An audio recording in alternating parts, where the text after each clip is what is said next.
The stars in the Varath sector had always been beautiful. They were the kind of stars that looked peaceful from a distance, soft, white, and quiet. But tonight, those stars were being blocked out by fire. Ships were burning. Coalition vessels twisted and broke apart in the vacuum of space. Explosions bloomed like flowers, bright and terrible, then died just as fast. Debris drifted in every direction, hull plating, engine parts, and things that were harder to look at. And the battle had been going on for 9 hours, and the coalition was losing badly. Admiral Seo Jinha stood at the command window of his flagship, the CFS Resolute Dawn, and watched his fleet fall apart. He was a tall man, lean and weathered, with short gray hair and eyes that had seen too much war. He did not panic. He had trained himself not to panic a long time ago, but even he could feel the cold weight settling in his chest as he watched another cruiser go dark. Admiral, his tactical officer, a young woman named Lieutenant Hana, spoke quietly from her station. "We have lost 14 ships in the last 2 hours. The Draknor are pushing through our left flank. If they break through, we will be completely surrounded." Seo Jinha already knew that. He had known it for the last hour. He just had not said it out loud because saying it out loud would make it real. "What is the status of the distress signal?" he asked. Hana paused before answering. That pause told him everything. "The signal has been broadcasting for 6 hours, Admiral. We have received no response from any coalition member world. The nearest friendly fleet is 11 hours away." 11 hours. They would not last 11 hours. Not at this rate. Outside, another ship exploded. So Jinha watched it go, the CFS Bright Current. He had known her captain. A good man. A careful man. It had not mattered in the end. The Draknor supremacy had planned this attack well. They had drawn the coalition fleet deep into the Varath sector with false intelligence. A fake retreat that had looked real enough to follow. And then they had closed the trap. Warlord Grath had assembled an armada that was twice the size of anything the coalition had expected. Heavy dreadnoughts, fast destroyer wings, and long-range artillery ships that were hammering the coalition vessels from a distance too great to effectively return fire. Grath was good at this. He had broken 3 coalition fleets in the last 2 years. He was patient, methodical, and completely without mercy. On the Draknor command ship, the supremacy of Grath, the warlord himself stood at the center of his battle chamber and watched the fight with calm satisfaction. He was massive, even for a Draknor. Dark-scaled skin, 4 arms, a wide jaw full of flat grinding teeth.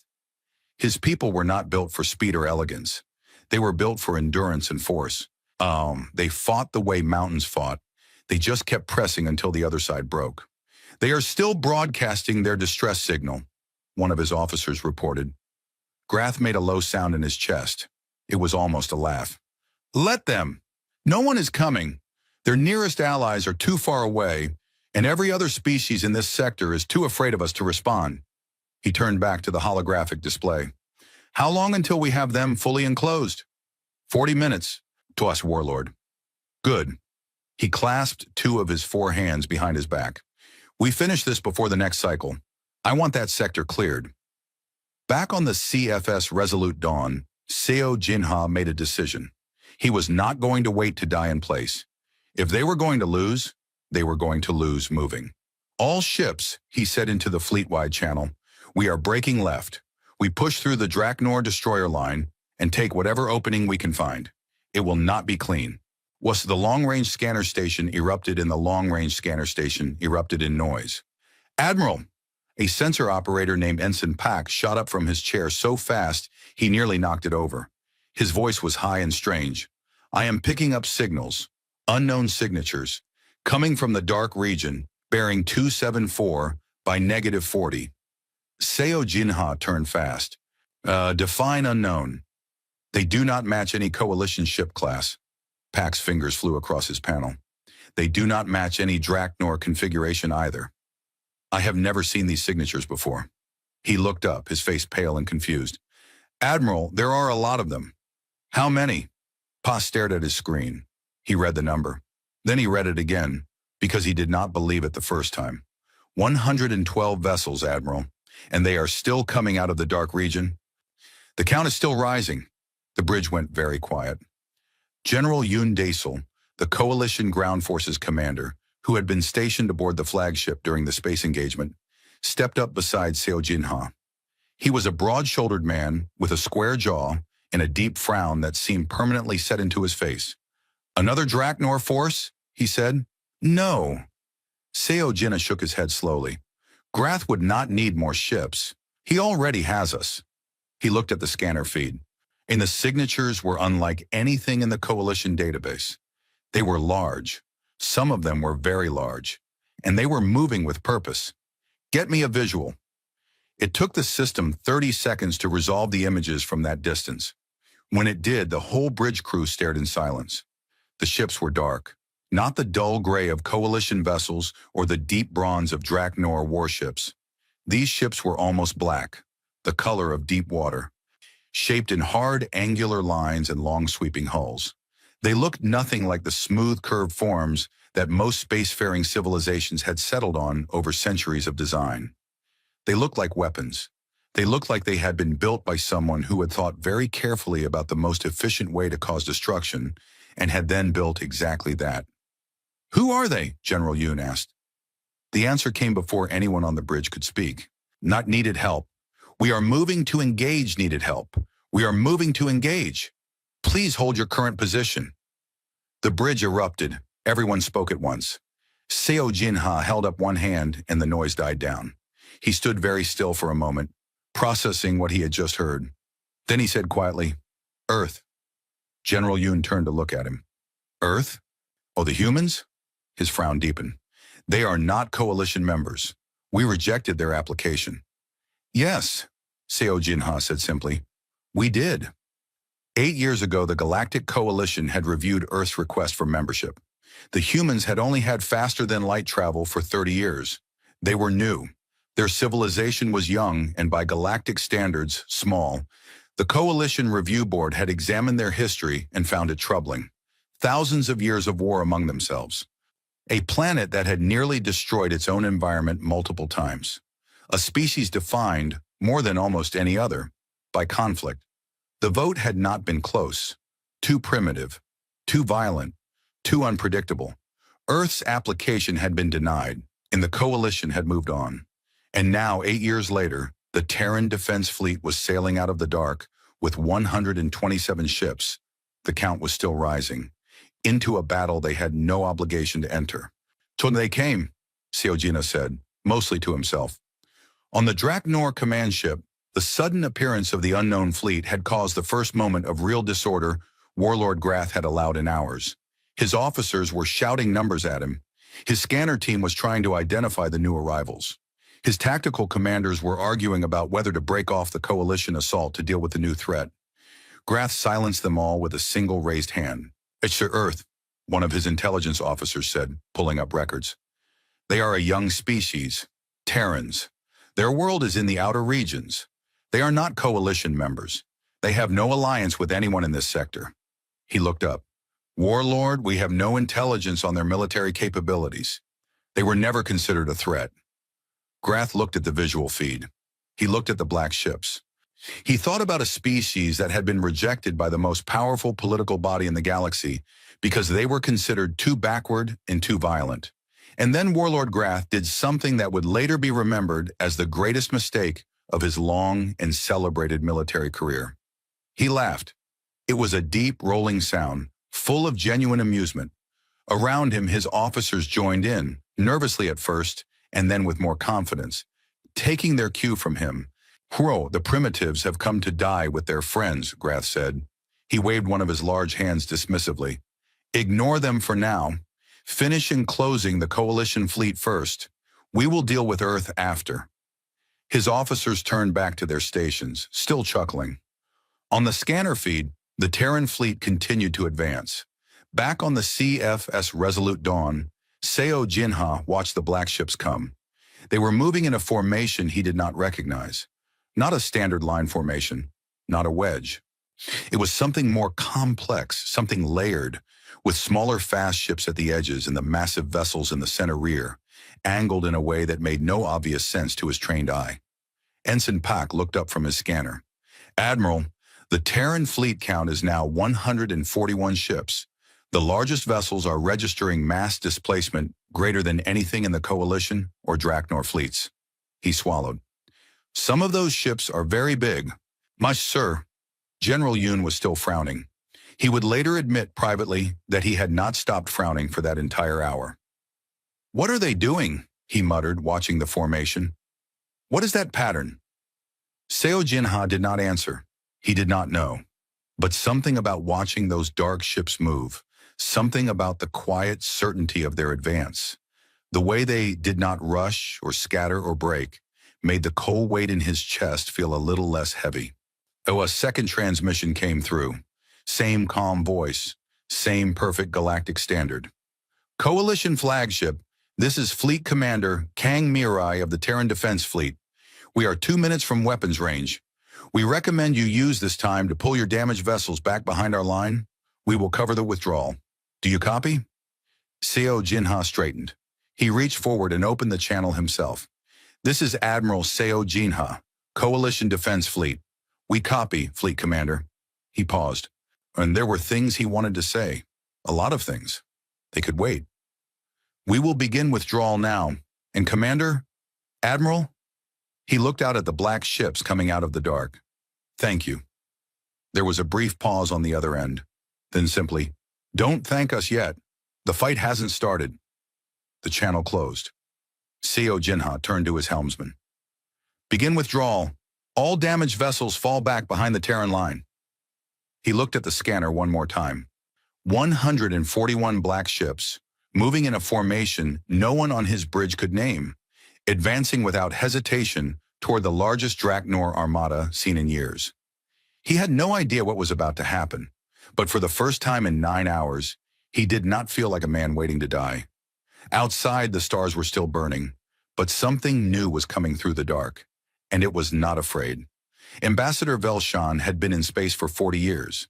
He had visited 31 worlds. He'd negotiated 9 treaties and stood on the bridge of a coalition flagship during 2 separate engagements with Draknor forces. He was not a man who was easily surprised. He had seen most of what the galaxy had to offer, and he had formed careful, considered opinions about nearly all of it. He had an opinion about Earth, too. He had helped write the report that recommended denying their coalition application 8 years ago. Too violent, too unpredictable. Their own history showed it clearly. Or whatever potential the species might have, they were not ready. The galaxy was not ready for them. That opinion was now sitting very uncomfortably in his mind as the shuttle he was riding carried him toward the Terran flagship. The shuttle was a coalition vessel. It had been sent over after Fleet Commander Kang Mirai's second transmission, a polite and precise message offering to transport any senior coalition personnel to the TNS Iron Horizon for coordination purposes. Who these people are and what they actually want. What Velshan had expected, if he was being honest, was something modest. Humans were young. Their technology was limited, or so the coalition had always assumed. He had expected a functional but unimpressive warship, something comparable to a mid-tier coalition cruiser perhaps, enough to help in a small way. He had been quietly grateful for the help, even if he expected it to be limited. What he saw when the shuttle came around the bow of the TNS Iron Horizon made him go very still in his seat. The ship was enormous. It was one of the longest vessels he had ever seen, and he had visited the coalition's own supercarriers. But it was not just the size, it was the shape. Every other warship he had ever seen, coalition or otherwise, had a certain logic to its design. These smooth curves where energy flow required it, flat panels where armor was plated, functional geometry. The Iron Horizon looked like it had been designed by someone who had decided that every single surface of the ship would serve a purpose, and then had followed that principle with total commitment. Every angle was deliberate. The hull was layered, not flat, with overlapping sections that caught the light in ways that made it hard to judge the exact dimensions. Weapons arrays were positioned in overlapping fields that would cover each other. Point defense grids ringed the ship at intervals too precise and too numerous to count at a glance. It looked, Velshan thought, like something built by people who had spent a very long time thinking about war. The shuttle docked. Velshan was met at the hangar entrance by a young officer in a dark uniform. The officer was human, compact and professional. With close-cropped hair and the particular kind of stillness that Velshan associated with soldiers who had been through difficult things and come out the other side intact. Ambassador Velshan, the officer said, I'm Lieutenant Cha Junho. Fleet Commander Kang Mirai asked me to escort you. She is on the bridge. Please follow me. Velshan followed. The inside of the ship matched the outside. Clean, precise, purposeful. No wasted space. No decorative elements. Every corridor had equipment mounted on the walls. Screens showing live data feeds. Conduits running overhead with careful organization. The crew they passed moved quickly and quietly. No one was running, but no one was standing still either. The whole ship had the feeling of a machine running at optimal efficiency. They passed through a section of the ship that opened into a wide observation platform, a long transparent section of hull that looked out at the battle still unfolding in the distance. Coalition ships were withdrawing, Draknor vessels were pressing forward, and arrayed between them were the other Terran ships, holding position in that complex formation Seojina's bridge crew had been unable to identify. Velshan stopped walking for a moment and stared. The Terran formation made sense now that he could see it from the inside. The smaller, faster ships at the outer edges were positioned to intercept anything that came around the flanks.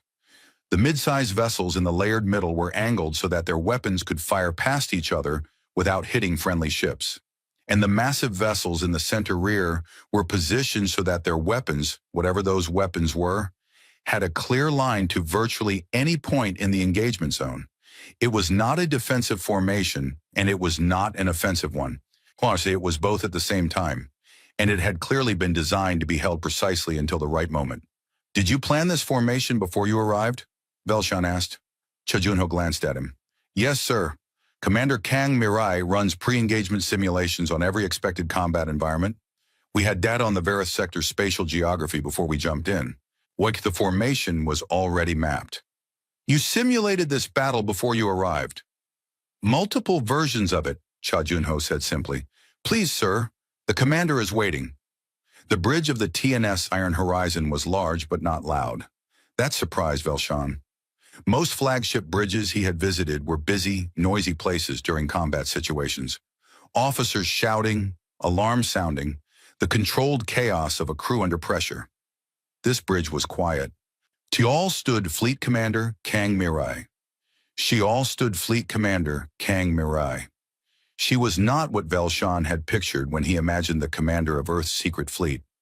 She was shorter than average, with straight black hair pulled back from her face, and dark, steady eyes that were currently moving across 3 separate tactical displays simultaneously. She looked young, younger than he expected, but there was nothing uncertain about her. She stood at the center of that bridge the way a fixed point stands at the center of a turning wheel. Everything moved around her, and she did not move at all. She noticed him without looking away from her screens. Ambassador, thank you for coming aboard. She gestured to a position beside her. Stand here. You can see everything from this point. He walked over and stood beside her. She was right. From that position, the main display showed the full tactical picture. The coalition withdrawal, the Draknor advance, the Terran formation holding perfectly. Your ship, Velshan said after a moment. It is not what we expected. I imagine not, Kang Mirai said. How long have you been building this fleet? She was quiet for a moment. Not because she was reluctant to answer, but because she was also simultaneously monitoring a data feed from one of the outer picket ships. She made a small gesture to Cha Junho, who immediately adjusted something on the tactical display. Then she answered. After the coalition rejected Earth's application, our government made a decision. If we were not going to be protected by an alliance, we would protect ourselves. We started the fleet construction program 6 years ago. The first designs were finished in year 2. The first ships were completed in year 4. We have been running drills and war games ever since. Velshan looked at the display. 141 warships. 6 years. You built all of this in 6 years? When humans decide to build something, she said, we tend to focus on it. But the weapons, the technology, some of what I am seeing in the external scans does not match any known system in the galactic database. Because we developed them ourselves, she said. When we did not have access to coalition technology after the rejection, we had to start from our own principles. She paused and glanced at him for the first time since he had arrived on the bridge. It turned out not to be a disadvantage. We thought about the problem differently.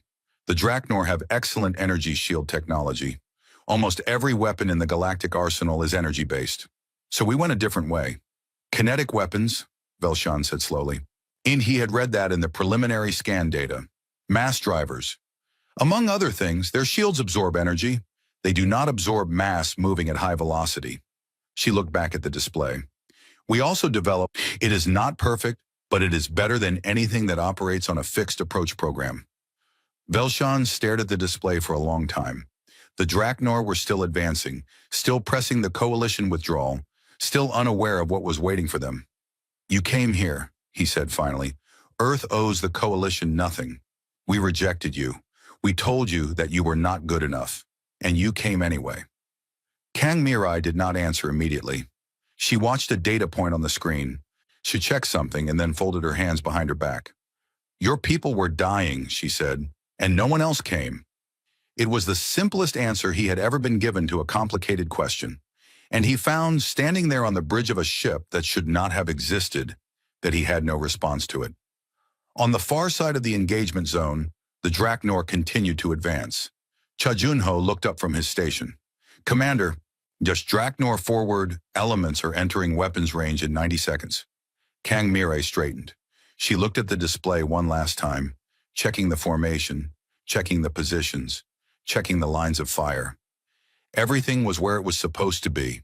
The months of simulation, the years of construction, the long and quiet preparation in the dark. All of it had led to exactly this moment. All batteries to readiness, she said. Her voice was calm and even. It did not rise or fall. It was simply a statement of fact given to people who knew what to do with it. Across the Terran fleet, weapon systems that had never been fired in real combat powered to life. The hum of charging capacitors moved through the hull of every ship. Targeting systems locked onto Draknor vessels. Torpedo bays opened silently in the vacuum of space. The Draknor did not notice. They were still pressing forward, still confident, still laughing at the primitives who had come to die. Kima, 30 seconds, Cha Junho said. Velshan gripped the edge of the console in front of him. He was not a soldier. He had never been in a real engagement. He had observed battles from safety before, but this felt different. This felt like standing at the edge of a very high place and looking down. Kang Mirai looked at the display. Fire, she said. The TNS Iron Horizon shook, not from being hit, but from its own weapons discharging for the very first time. The sound that moved through the hull was deep and enormous, like the world shifting beneath your feet. And the battle began. Outside, in the dark of the Varath sector, the weapons of Earth spoke for the first time. The galaxy would not forget the sound. The first salvo from the Terran fleet did not look like what anyone expected. There were no beams of light, no pulses of visible energy spreading across the dark. When the Draknor fired, their weapons were bright, were dramatic things, purple and red lances of focused energy that were visible from thousands of kilometers away. Beautiful, in their terrible way. When the coalition fired, their weapons glowed blue-white, cutting lines through the black. The Terran fleet fired, and the space between them and the Draknor simply became full of things moving very fast. That was the only way to describe it at first. Objects dark and dense, crossing the gap between the two fleets at velocities that pushed the upper boundary of what unshielded matter could survive.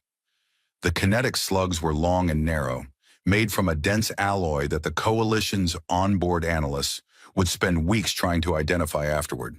They did not glow. They did not leave bright trails. They simply moved, and then they arrived, and when they arrived, everything changed. Draknor's shields were designed for energy. The shield systems used by the Supremacy were among the most advanced in the known galaxy. They had been refined over 400 years of warfare. An energy weapon that hit a Draknor shield would spread across it, absorbed and dispersed. Even very powerful coalition energy weapons, the heavy beam arrays on their largest ships, struggled to punch through Draknor shielding. It was a problem the coalition had been fighting for decades. The kinetic slugs did not care about the shields. On the first Draknor destroyer in line, a mid-weight vessel called the Hammer of Vorath, 15 years old and fully combat-proven, took 3 impacts in the space of 4 seconds. The shields held against the first one, straining and flickering in a way its crew had never seen before. The second impact came before the shield could restabilize. The third came before the second had even finished. The shields collapsed. Hammer and the third slug punched through the destroyer's port engine housing and came out the other side. The ship did not explode immediately. It listed hard to port, venting atmosphere, its engines gone. It drifted. It was out of the fight. 3 ships further down the Draknor line suffered similar hits in the first 10 seconds of the engagement. Not destroyed, disabled. Precisely, efficiently, professionally disabled. On the Draknor command ship, the reports came in so fast that Warlord Grath's officers were struggling to keep up. 4 ships disabled, Warlord. The weapons being used by the Terran fleet are... We do not have a category for them. They appear to be high-velocity kinetic projectiles. Our shields are not rated for this kind of impact. Grath stared at his display. The amusement was gone from his face. Adjust shield harmonics. Route more power to the forward arrays. We are trying, Warlord, but the impacts come too fast. Or the shield cannot restabilize between hits. Then move. Get the fleet moving. He straightened to his full height. His voice was harder now, controlled anger underneath a thin layer of command discipline. Flanking maneuver. Split the formation. Drive around their line from both sides and get our heavy artillery ships into position. Fire on those Terran vessels. The Draknor fleet began to move. Aboard the TNS Iron Horizon, Lieutenant Cha Junho watched the movement on the tactical display and felt something inside him settle.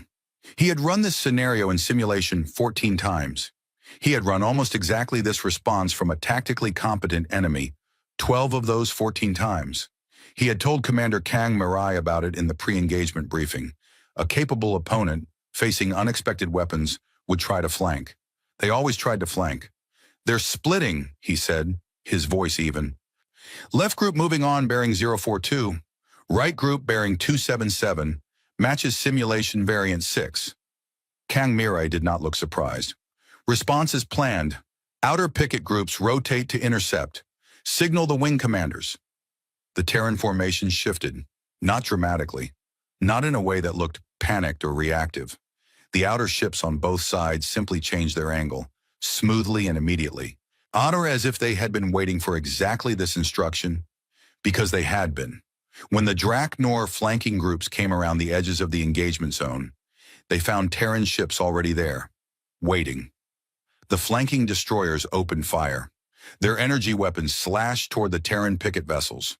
Terran point defense grids opened up, rapid-fire systems that filled the space with interceptor rounds, catching a significant portion of the incoming fire before it reached the hulls.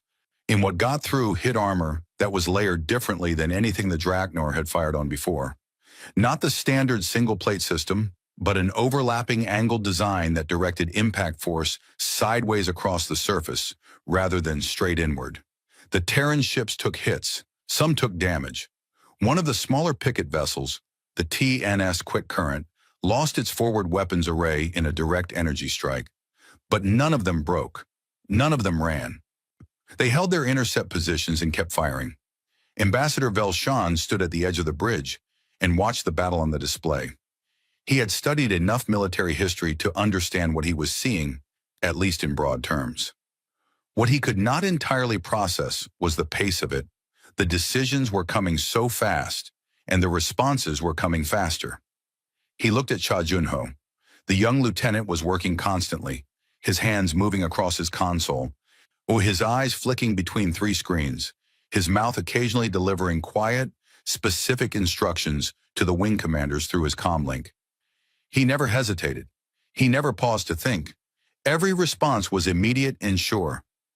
How does he know what to do so quickly? Velshan asked the officer standing beside him, a quiet ensign named Juan, who had been assigned to keep the ambassador informed.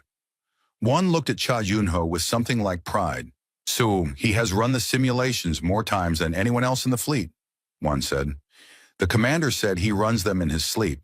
When the real battle matches a simulation, he already knows the answer. He does not need to think. He just remembers. The Draknor heavy artillery ships had moved into position now. These were the real threat. Long-range energy cannon platforms, the kind that had been hammering coalition ships from a safe distance for the last 9 hours. They were massive, slow, and difficult to maneuver, but their weapons had a range advantage that most other ships in the engagement could not match. They opened fire on the Terran Central Formation. The energy blasts were enormous, focused columns of superheated plasma, each one capable of gutting a coalition cruiser from end to end. They hit the Terran formation and, for a moment, the display went brilliant with impact flares. When the light faded, the Terran formation was still there. It had shifted. Several ships had moved during the firing sequence, angling away or behind each other, using the layered formation to ensure that most ships had a neighboring vessel between themselves and the artillery line. A handful of Terran ships had taken direct hits. Their armor had held against the first impact. Their systems were strained. They needed time. Time Kang Mirai decided to give them by removing the artillery ships from the equation. Target the Draknor artillery platforms, she said. You want torpedo wings, full deployment, adaptive pattern. From the belly of 4 of the Terran heavy vessels, torpedo bays opened. What came out looked at first like ordinary torpedoes. They accelerated toward the Draknor artillery ships on straight approach vectors. The Draknor point defense systems tracked them and began firing. Some of the torpedoes were hit. They exploded at distance, harmless. But the ones that were missed, the ones that the point defense systems had tracked and then lost, they were fired at and calculated as destroyed. Those ones did not keep coming straight. They changed direction. Small, sharp adjustments, responses to the jamming, and intercept signals being thrown at them by the Draknor systems. They went around. They came from angles that the point defense systems had not reoriented to cover. 2 artillery ships died in the first torpedo wave. Not disabled, destroyed. The adaptive torpedoes had found the parts of the ships that were not armored. The heat venting systems, the thruster housings, the junction points between the ship's sections, and hit them precisely. The other artillery ships began trying to move. Big, slow, and now terrified. On the command ship, Warlord Grath watched the battle with a face that had gone from satisfied to concerned to something that was approaching, but had not yet fully become alarm. He was a veteran. He had fought in 40 engagements. He knew how to read a battle. What he was reading right now made him uncomfortable in a way he had not felt in many years. The Terran fleet was not fighting the way any fleet he had ever encountered fought. Most species, when they entered a battle, fell into patterns. Aggressive patterns, defensive patterns. The habits of their military tradition. You could predict them after the first few exchanges. You learned what they defaulted to under pressure, and then you planned around it.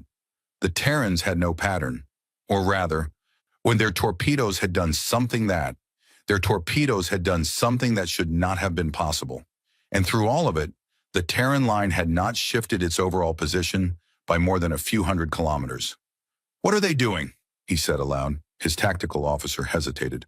Warlord, our best analysis is that they are waiting. They are reacting to our moves, but not pressing in advance of their own. They are holding position. Why? No one answered. No one had an answer. Grath thought about it for a long moment. The Terrans were holding position. They were between his fleet and the withdrawing coalition ships. They were not trying to destroy him. Not yet. They were blocking. They were holding the line and letting the coalition get clear. They were covering a retreat. Once the coalition fleet was safely behind them, what would the Terrans do then? The question bothered him in a way he could not fully articulate. He had laughed at these people 1 hour ago. He had written them off as primitives playing at war. Now he had 4 disabled destroyers, 2 destroyed artillery platforms, a flanking maneuver that had produced no result, and his artillery ships were scattering in fear of torpedoes that could think. How many of our ships have they destroyed? He asked. 2 destroyed, 6 disabled. He breathed slowly. How many of theirs have we disabled? Another pause. 3, Warlord. All minor damage. All still operational. Grath said nothing for a long time. He watched his display. He watched the Terran formation, still holding, still precise, still impossibly patient. He picked up the direct channel to Draknor High Command. It was a channel he had never used in the middle of an active engagement before. "This is Grath," he said.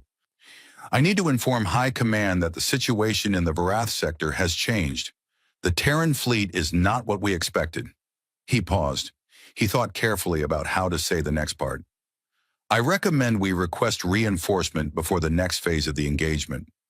On the other end of the channel, there was silence. Then High Command responded, "Reinforcement? You have a superior force, Grath. Deal with the primitives." Grath looked at the display.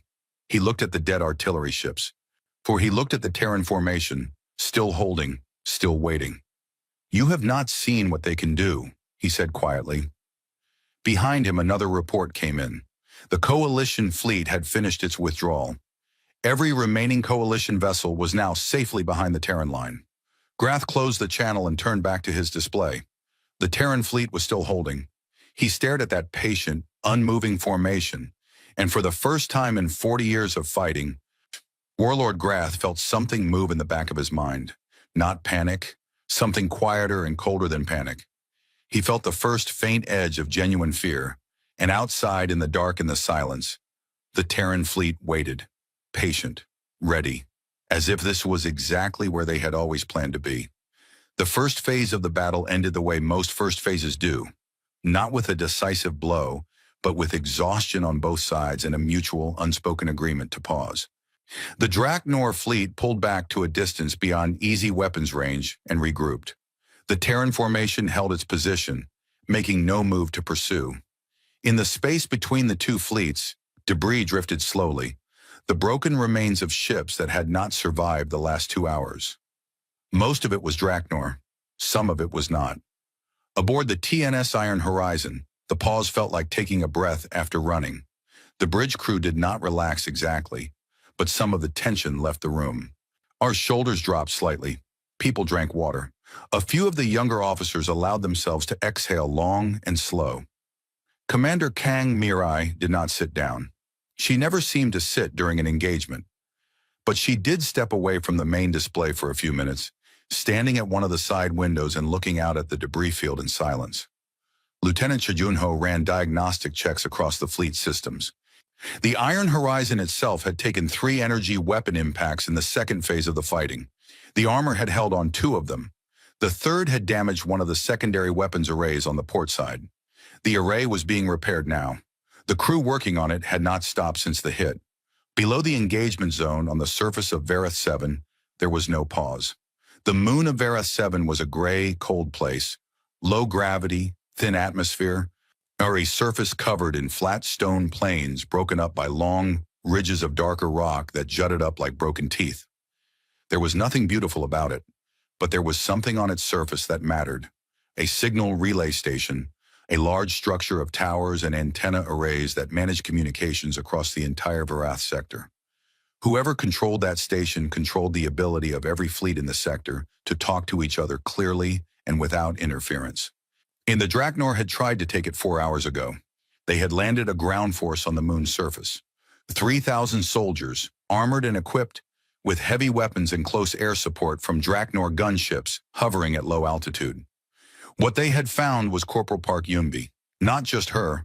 There were 230 Terran Marines on the surface, deployed from 2 of the Terran fleet's ground support vessels at the same time the main fleet had entered the engagement zone. But Corporal Park Yunbi was where the hardest fighting was, at the base of the main relay tower, where the Draknor ground force was pushing hardest. She was 26 years old. She was not tall and not particularly imposing. She had a round face that her squad mates said made her look younger than she was, and dark eyes that made everyone who knew her well say the opposite. She had joined the Terran Defense Forces at 18, straight out of secondary school, miring when the first recruitment drives for the new fleet had gone out. She had spent the last 8 years training for exactly this kind of situation. The Draknor pushed. She pushed back. The fighting at the base of the tower was close and brutal. The open stone plain that surrounded the relay station gave no natural cover, so both sides had brought their own. Terran Marines worked behind portable shield barriers. Not energy shields, physical ones. Heavy plates of reinforced composite material that absorbed weapons fire and could be repositioned quickly. They moved in tight, coordinated groups, covering each other, never leaving a gap in their defensive line for long.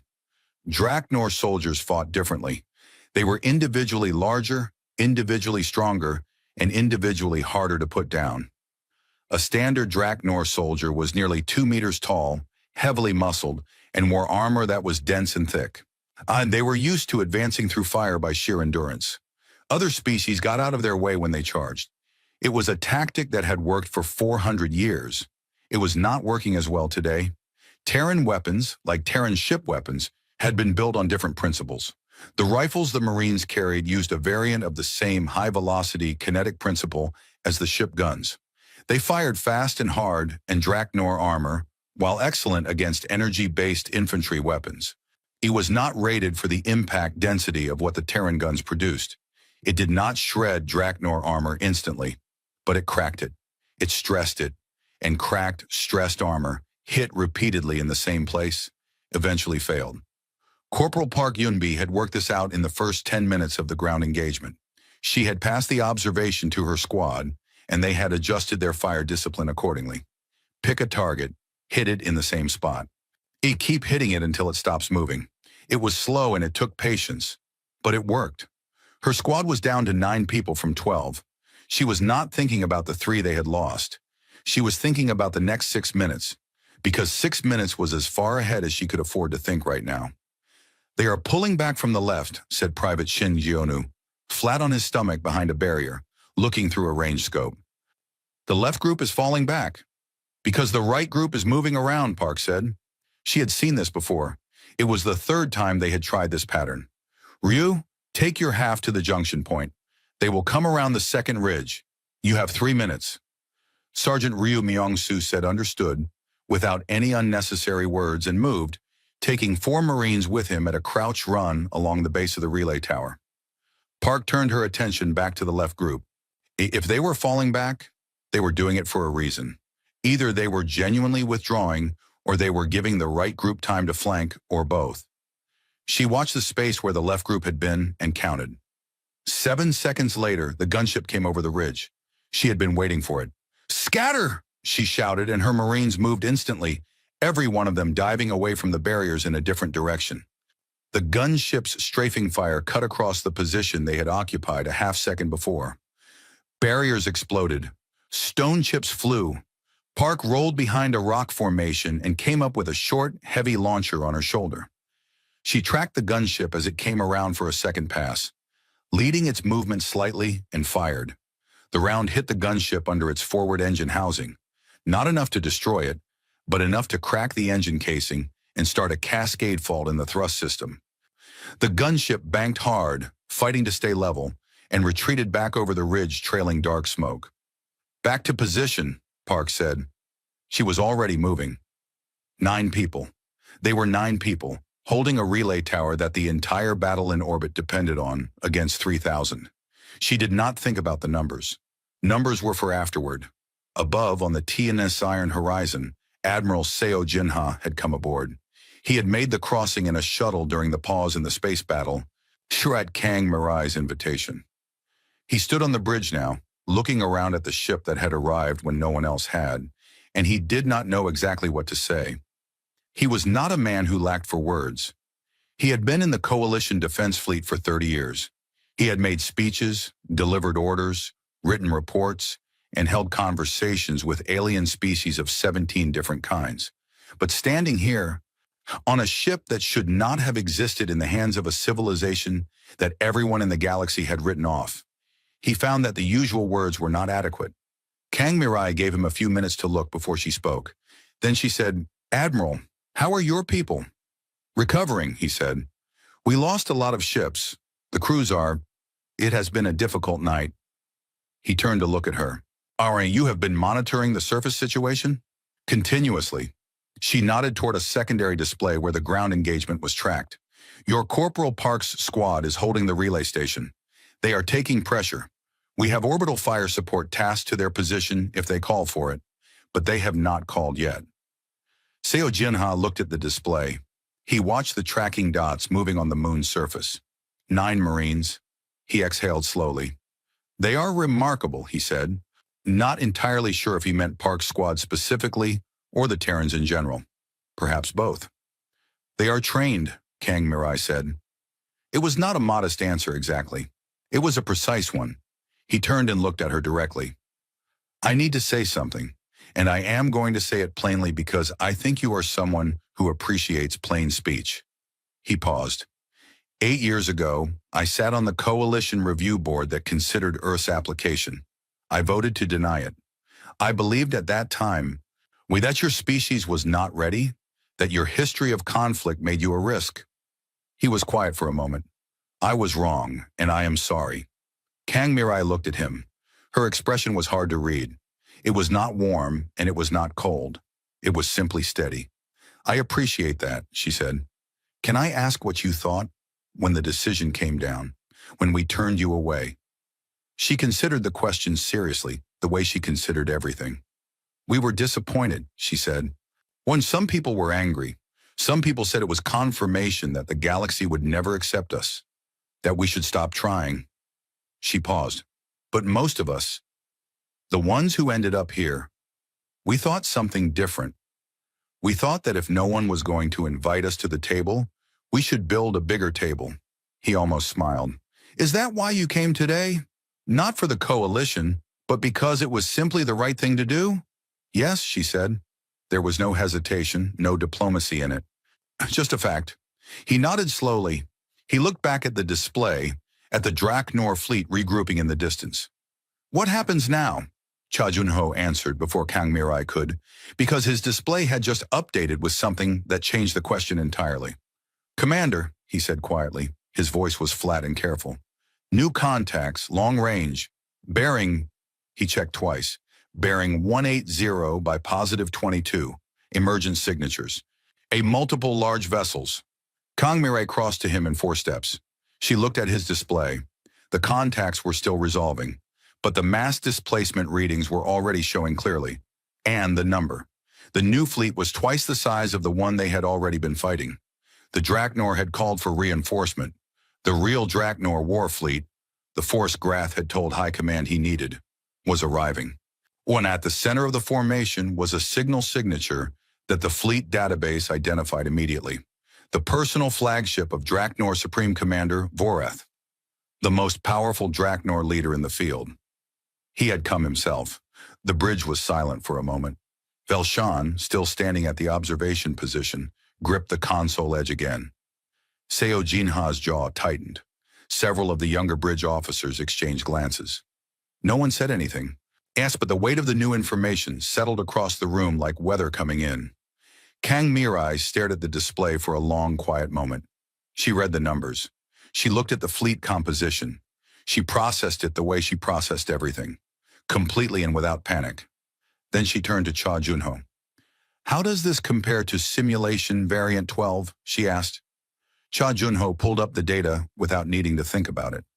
He checked the incoming fleet's mass displacement, a number of vessels and formation type against the simulation model. He looked up. It is larger than Variant 12, Commander, but the formation approach and composition are within projected parameters. She nodded. She turned to look at the display one more time. 287 Draknor ships, with more appearing every minute. Supreme Commander Vorath, personally, coming to end this. Seo Jinha watched her face for some sign of what she was thinking. He saw nothing that looked like fear. He saw something that looked, if anything, like focus sharpening further. She opened the fleet-wide channel. Her voice went out to every Terran ship in the engagement zone, every bridge crew, every weapons officer, every engineer and marine and pilot in the fleet. This is Commander Kang Mirai. A second Draknor force has entered the sector. It is larger than the first. Supreme Commander Vorath is personally commanding. She paused for exactly 1 second. We are going to hold our position and let them come to us. All ships run complete system checks and report readiness. We finish this tonight. She closed the channel. Then she looked at Seo Jinha and said, with the same calm, steady voice she used for everything, Admiral, I recommend you get your ships into formation behind us. What comes next will be difficult, but we plan for it. Seo Jinha looked at the display. He looked at the approaching armada. He looked at this woman who had come from a planet that the galaxy had rejected, with a fleet that the galaxy had not known existed, and who was now preparing to fight the most powerful military force the Draknor supremacy could put in the field. He straightened. He reached for his own communication channel. "This is Admiral Seo Jinha," he said. "All coalition vessels, form up behind the Terran line. Weapons to readiness. We fight alongside our allies." The word felt right. Allies. And they should have been that 8 years ago. Outside, the stars began to fill with the dark shapes of the coming fleet. The real battle was about to begin. Supreme Commander Vorath was not a patient creature. He was large, even by Draknor standards, a full head taller than Warlord Grath, with a wider frame and heavier armor that he wore at all times, even aboard his flagship, as a statement rather than a necessity. His skin was darker than Grath's, nearly black, and his eyes were a deep amber that caught light in a way that made him look perpetually angry. He had commanded the Draknor military for 12 years, had won 17 major engagements, and had never lost a battle that he personally entered. He intended this to continue. He had listened to Grath's report with a silence that communicated, very clearly, that he found the whole situation embarrassing. Grath was a good warlord, one of the better ones. The fact that he had called for reinforcement against a species that had been rejected from the Galactic Coalition on grounds of primitiveness was not a good look. Vorath had said this, not unkindly, before taking over command. Now he stood on the bridge of his flagship, the Supremacy Eternal, and looked at the Terran formation. He had studied the engagement data from the first phase carefully during his approach. He understood what had happened. The kinetic weapons, the adaptive torpedoes, and the formation discipline. He had made notes. He had adjusted his approach accordingly. He was going to hit them from every direction at once. The Draknor combined fleet, Grath's original force, now repaired and reorganized, plus Vorath's fresh armada, outnumbered the Terran fleet nearly 3-1. Even accounting for the Terran weapons advantage, mass and numbers always told in the end. Vorath was going to spread his fleet in a wide envelope formation, while surrounding the Terran position on all sides simultaneously, and compress inward until there was nowhere left to maneuver. It was a simple plan. It did not require anything clever. It just required numbers, and he had numbers. "Begin the advance," he said. The Draknor fleet moved. On the TNS Iron Horizon, Cha Yunho watched the Draknor formation spread and felt a complicated mixture of emotions. On one hand, it was almost exactly what he had expected. On the other hand, seeing it happen in real space, with real ships that would really try to kill everyone aboard his vessel, was different from watching it happen on a simulation screen. He set the feeling aside. There was no space for it right now. "Envelope formation," he reported. "They are spreading on all axes. Estimate full encirclement position in 14 minutes. Kang Mirai was at the main display. She was watching the Draknor formation with the same complete, unblinking attention she gave to everything. The moment came for action. She was always ready to take on the challenge. She was a force to be reckoned with, and her determination was unwavering. When the moment came for action, she was always ready to take on the challenge. She was a force to be reckoned with, and her determination was unwavering. When the moment came for action, she was always ready to take on the challenge. She was a force to be reckoned with, and her determination was unwavering. When the moment came for action, she was always ready to take on the challenge. She was a force to be reckoned with, and her determination was unwavering. When the moment came for action, she was always ready to take on the challenge. She was a force to be reckoned with, and her determination was unwavering. When the moment came for action, she was always ready to take on the challenge. She was a force to be reckoned with, and her determination was unwavering. When the moment came for action, she was always ready to take on the challenge. She was a force to be reckoned with, and her determination was unwavering. When the moment came for action, she was always ready to take on the challenge. She was a force to be reckoned with, and her determination was unwavering. When the moment came for action, she was always ready to take on the challenge. She was a force to be reckoned with, and her determination was unwavering. When the moment came for action, she was always ready to take on the challenge. She was a force to be reckoned with, and her determination was unwavering. When the moment came for action, she was always ready to take on the challenge. She was a force to be reckoned with, and her determination was unwavering. When the moment came for action, she was always ready to take on the challenge. She was a force to be reckoned with, and her determination was unwavering. When the moment came for action, she was always ready to take on the challenge. She was a force to be reckoned with, and her determination was unwavering. When the moment came for action, she was always ready to take on the challenge. She was a force to be reckoned with, and her determination was unwavering. When the moment came for action, she was always ready to take on the challenge. She was a force to be reckoned with, and her determination was unwavering. When the moment came for action, she was always ready to take on the challenge. She was a force to be reckoned with, and her determination was unwavering. When the moment came for action, she was always ready to take on the challenge. She was a force to be reckoned with, and her determination was unwavering.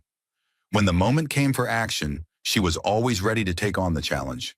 She was a force to be reckoned with, and her determination was unwavering.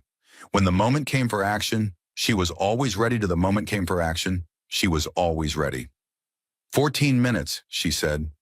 She looked at the display. Cha Junho. Run the Gaesung protocol. The bridge went very still for a moment. Cha Junho looked up from his console. The full protocol, Commander. The full protocol. He turned back to his console and began working. His hands were moving quickly, pulling up stored tactical programs, sending encoded signals to every ship in the Terran fleet simultaneously. The Gaesung protocol was something they had built and refined over years of simulation. It was named after a city on Earth, a place that had existed for a long time at a difficult crossroads between competing powers. The name was Kang Mirai's choice. She had a sense of history.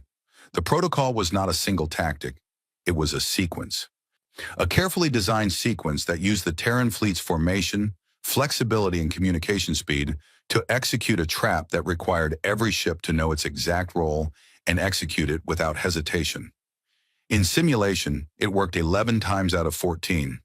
The 3 times it failed were when the enemy formation was different from what was expected. Vorith's envelope formation was exactly what the protocol had been designed for. The trap worked like this. The Terran fleet would stage a controlled retreat, not a panic, not a rout.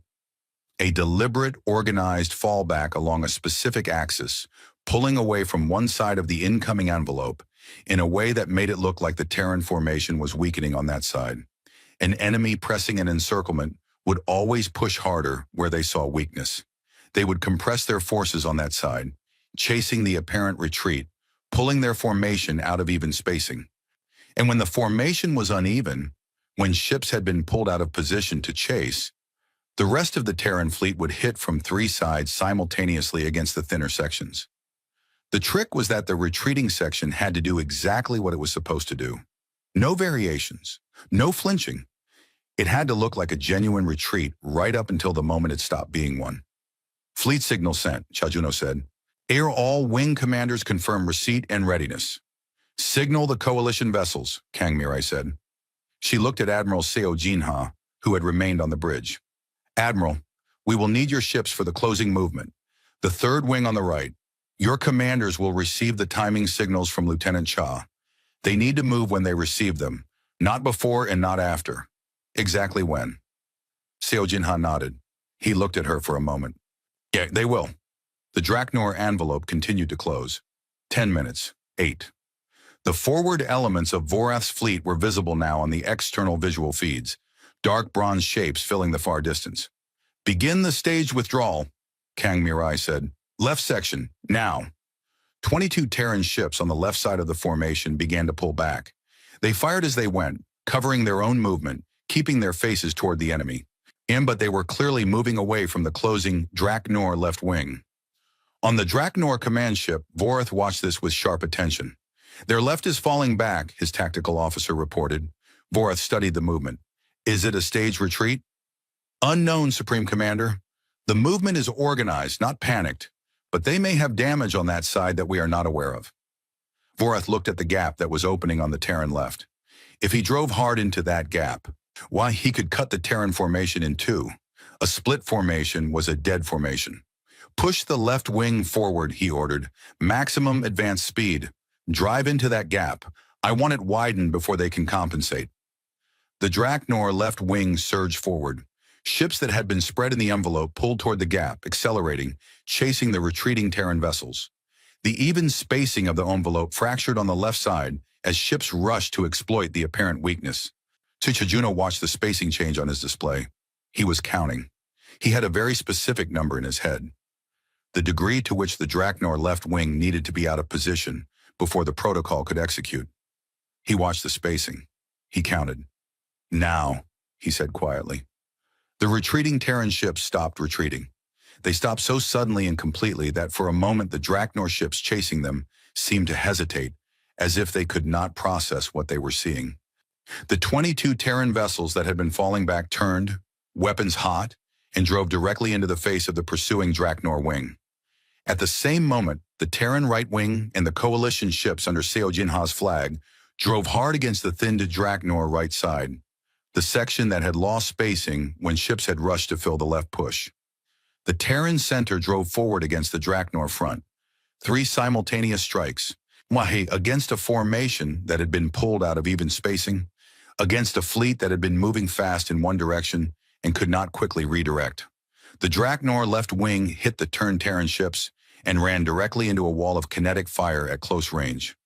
Shields that had already been stressed in the first phase collapsed faster now. Ships that had been accelerating forward had no time to decelerate before they were in the kill zone. The close-range kinetic impacts were devastating. On the Draknor right side, thin and caught mid-movement, faced coalition and Terran ships hitting from outside the envelope. It buckled quickly. The spacing gap that the protocol had created was now a gap in the Draknor defensive formation, and ships were pushing through it. On the moon below, Corporal Park Yunbi heard the change in the orbital battle through the communication channel that fed directly to her earpiece. She did not understand all of it, but she understood enough. The Terrans were pushing, the Draknor were breaking. Around her, the Draknor ground force had already begun to show signs of the demoralization that happens when soldiers feel that the battle above them is going wrong. Their advance had slowed. Their coordination had fragmented. 2 of the gunships that had been providing air support had broken off and were moving away from the relay station, pulled back for some reason she could not see. She did not wait for a better opportunity. "Forward," she said to her squad. "We take the outer perimeter back. Move." 9 tired, dirty Marines in cracked armor rose from cover and moved forward. They did not run. They advanced steadily, methodically, the way they had been trained to, covering each other, pushing the Draknor ground forces back step by step from the relay tower they had held for hours against impossible numbers. The Draknor ground force, already pulled apart by the deteriorating situation above and by 9 Marines who had refused to break all night, did not hold.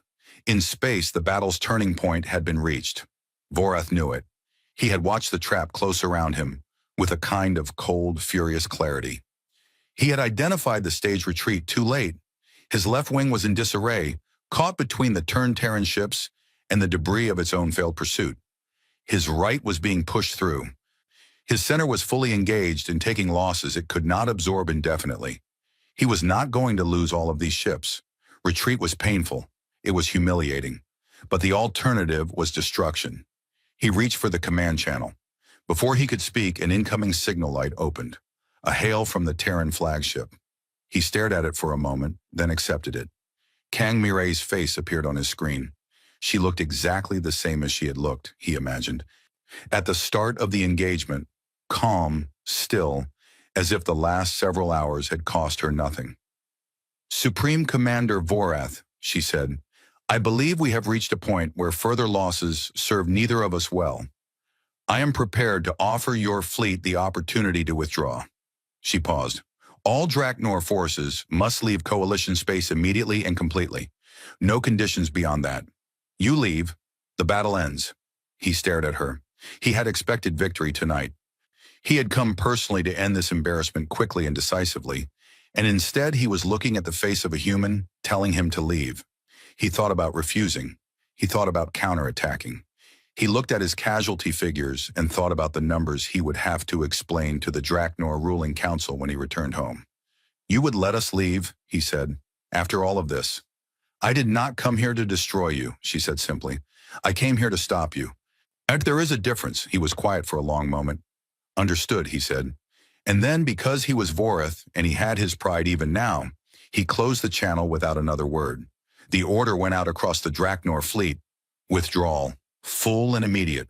The Draknor ships began to pull back. Those that could still move disengaged and turned.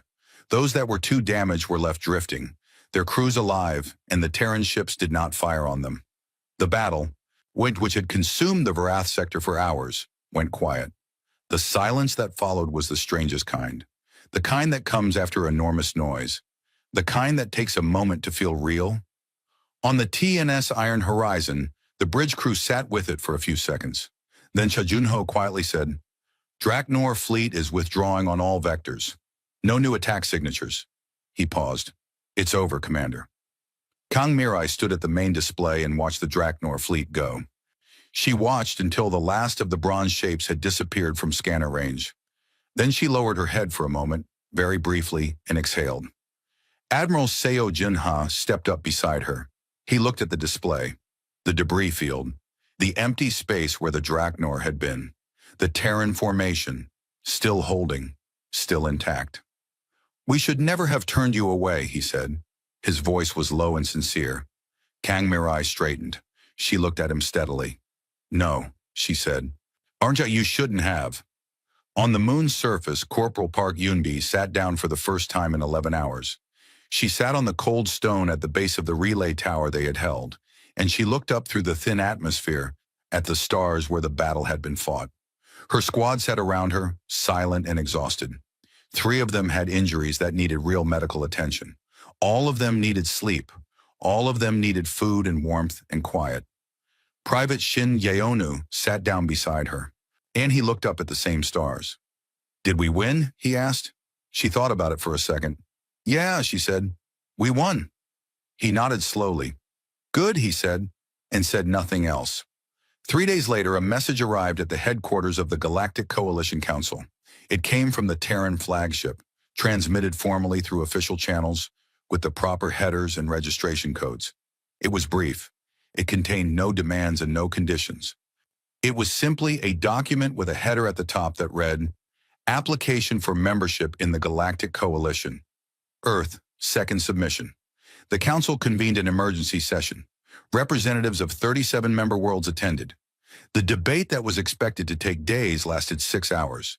There was a great deal of talking about what had been witnessed in the Varath sector, about the fleet that had come from nowhere, nigh about the species that had been told to leave and had spent 8 years building something extraordinary in the quiet of their own solar system, about the fact that when no one else came, they came. The vote was taken. 37-4-0 against. The message that went back to the TNS Iron Horizon was also brief. It read, Welcome. Kang Mirai read it once, nodded, and handed the screen back to her communications officer without ceremony. Cha Junho watched her from his station. Today, how do you feel, Commander? She looked at the display, at the stars of the Varith sector, at the quiet dark where the battle had been fought. The same as before, she said, and in the way she said it, Cha Junho understood that this was true, and also that it was the most important thing about her, about all of them. They had not come for a reward. They had not built the fleet to earn a seat at the table. They had come because it was right, and they had built because it was necessary. And what the galaxy thought about them afterward had never been the point. The point had been out there, in the dark, in the long hours when nobody else came, and they had come anyway.